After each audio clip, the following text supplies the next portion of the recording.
Welcome, today I am with JABRA Active Elite 75T and I will show you how you can perform hard reset of these earbuds. That's very simple. As you can see, I'm right now connected with my smartphone.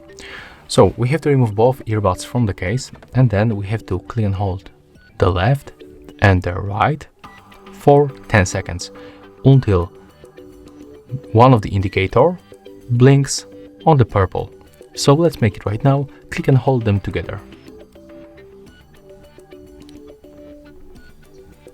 Keep holding, it's blinking on the blue. And right now it flashed on the purple. So we have to release them. And as you can see right now, when I refresh the list, they will be appearing on the available devices. I mean, when I try to play music by using them,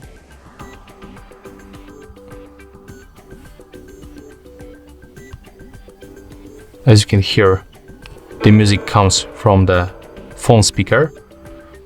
So we can pair them one more time, and here they are in the available devices list. So yeah, that's how you can complete the pairing on the JABRA Elite Active 75T. And if you find this video helpful, remember to leave a like, comment and subscribe.